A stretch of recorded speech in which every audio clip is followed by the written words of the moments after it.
ناظرین محترم، پروگرام میں آپ کی ایک بار آمد پر پھر شکریہ۔ ہم گفتگو کر رہے تھے شجاع الدین شیخ صاحب سے کہ ایک ایسے ماحول میں جب لوگ اندر سے ٹوٹے ہوئے ہوں اور محرومی کا شکار اور پریشان حال ہوں اور ان کے سامنے مسائل بھی اتنے زیادہ ہوں تو ان پر برداشت کرنا بہت مشکل ہے۔ بہت خوبصورت جواب دیا کہ جب اللہ رب العزت کی کسی کو خوشنودی حاصل کرنا ہوتی ہے اور اللہ کو راضی کرنا ہوتا ہے اور روئے زمین کا نہیں پوری کائنات میں سب سے حسین مقام جنت کی تلاش ہوتی ہے تو اس جنت تک جانے کے لیے کوئی مشقتیں تو ہمیں اٹھانی ہے، اور اللہ تعالیٰ نے جنت کو مشقتوں کے دائرے میں رکھا ہے۔ انور اقبال صاحب سے ہم پوچھتے ہیں کہ یہ جو میں نے سوال کیا تھا اس سے ملتا جلتا سوال ہی ہے، اور سوال یہی ہے کہ آپ کی فلمی دنیا میں جب آپ شوٹنگ وغیرہ کر رہے ہوتے ہیں، جیسا ہم وقت پہ جانے سے پہلے بات کر رہے تھے، تو وہاں تو کچھ مناظر بھی بڑے رومانٹک بھی آتے ہیں جس میں آپ کو کسی ہیروئن کے ساتھ آپ روزے سے بھی ہیں،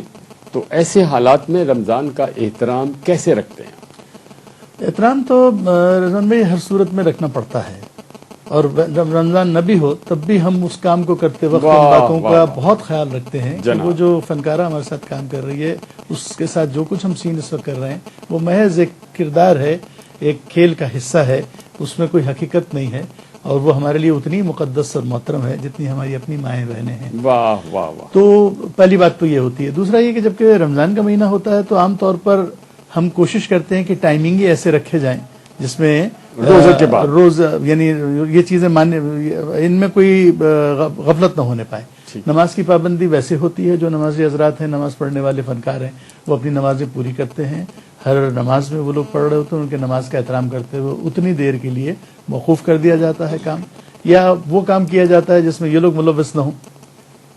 پھر افطار اب مطلب کھانے پینے کا معاملہ جو ہے دن میں، کیونکہ فنکار اگر روزے سے نہ بھی ہو، اول تو الحمدللہ بیشتر روزے سے ہوتا ہے، جو ایک آدھ روزے سے میں یہی جاننا چاہ رہا تھا کہ اتنا شرمندہ ہوتا ہے، وہ اتنی احتیاط کر رہا ہوتا ہے۔ میرا مشاہدہ یہی سے گفتگو کا سلسلہ جوڑیں گے۔ ایک کالر ہمارے ساتھ ہیں۔ السلام علیکم۔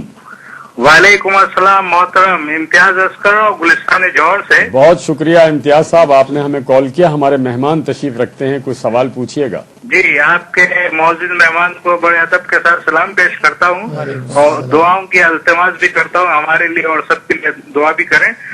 میرا کہنا یہ تھا کہ ایک طرف تو ہم مسلمان کا کچھ ایسا ہے جو کہ اس مہینے میں، اور کچھ لوگ ایسے ہیں جو اس کے برعکس کام کر رہے ہوتے ہیں۔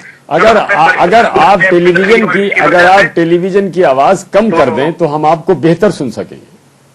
تو میرا سوال صرف یہ عرض کرنا ہے کہ ایسی کیا وجہ ہے کہ ایک ہی جگہ رہتے ہوئے دو قسم کے لوگ ہیں، جو کہ ایک آخر سنوارنے کی جدوجہد میں اور دوسرے دنیا کمانے کی جدوجہد میں۔ بہت شکریہ، آپ نے ہمیں کال کیا۔ یہ سوال ہم کرتے ہیں۔ ہمارے ساتھ بیٹھے ہیں انور اقبال صاحب، بلوچ ہیں، کراچی میں رہتے ہیں، بلوچستان سے تعلق ہے۔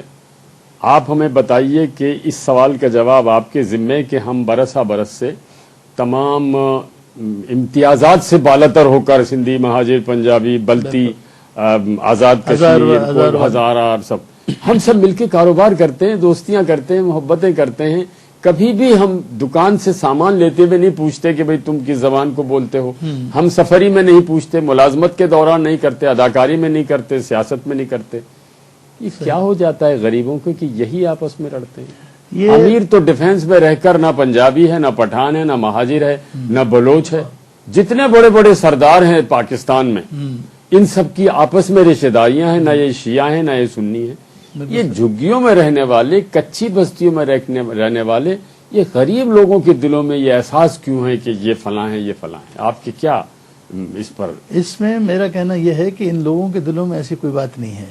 یہ پیور مسلمان ہیں، پیور پاکستانی ہیں، اور بالکل ایک انسان جس کو روٹی روزی سے فرصت نہیں ہے، اسے بیچارے کو کہاں اتنا ٹائم ملے گا کوئی ان خرافات میں آئے، ان مصیبتوں میں آئے، ایک دوسرے گلا کاٹنے پہ تیار ہو جائے۔ جی صحیح ہے، تو لوگ کروا رہے ہیں ایک سوچی سے پہلے کہ ہم نعت کی طرف جائیں، ایک سوال ہی ہم سے جو ہوا تھا وہ اس کے ساتھ ساتھ ایک بنیادی سوال یہ تھا کہ یہ جو ہم ساتھ رہتے ہیں اور ذخیرہ اندوزی بھی کر اور اس کو مہنگے داموں بیچنے کی نیت سے کر رہے ہیں، ذخیرہ اندوزی کے دوران مصنوعات کی کوالٹی بھی متاثر ہوتی، ہم اس کے باوجود یہ جانتے ہوئے کہ ذخیرہ اندوزی منع ہے، ایسا کر رہے ہیں. پہلے تو ناظرین کو یہ بتا دیجئے کہ ذخیرہ اندوزی پر کیا اسلام نے کوئی قدغن لگائی ہے, کوئی وعید ہے اس کے لیے؟ بالکل. اللہ کے رسول صلی اللہ علیہ وسلم کی کئی احادیث ہیں. مثلا کہیں آپ نے فرمایا کہ جس نے وہ جو بنیادی ضروریات اجناس جسے ہم کہتے ہیں, اور آج اس ملک میں ظلم اسی کا ہے, جن چند سرداروں کی آپ نے بات کی, وڈیرے جاگیردار, انہی کے پاس ظاہری بات ہے سارے ملک کا اکثر سرمایہ جمع ہوتا ہے جو قوم کو لوٹتے ہیں. تو بنیادی جو ضروریات کی ذخیرہ اندوزی کرتا ہے, اللہ کے نبی صلی اللہ علیہ وسلم نے فرمایا کل وہ قیامت کے دن جنت کی خوشبو بھی نہیں سونگھ سکے گا. کہیں فرمایا, بہت مشہور حدیث ہے کہ مسلمان وہ ہے کہ جس کی ذات, جس کی زبان اور ہاتھ سے دوسرے مسلمانوں کو تکلیف نہ پہنچے.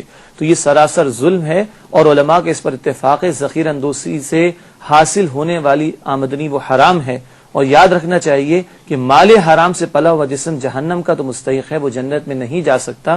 یہ مسلم شریف کی روایت ہے رسول اکرم صلی اللہ علیہ وسلم. اچھا, میں ذرا پھر سے اس حدیث کو یوں سننا چاہتا ہوں کہ ذرا واضح طور پر بتا دیے. آپ نے فرمایا کہ ذخیرہ کرنے والا جو کمائی حاصل کرے گا وہ کمائی حرام ہے. بالکل حرام کی کمائی, یعنی کہ لوگوں کی بنیادی ضروریات کی کاسٹ پر ان کو جو ہے ان پر ظلم کر کے, جبر کر کے, ان کو ان کے بنیادی حق سے محروم کر کے.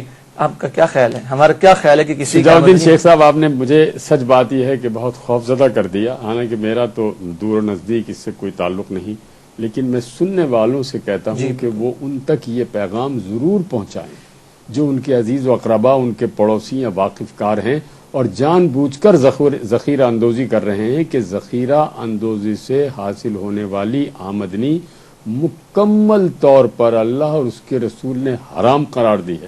ناظرین محترم, اس مرحلے پر لیں گے ہم ایک مختصر سا وقفہ. ہمارے ساتھ رہیے گا, جائیے گا نہیں.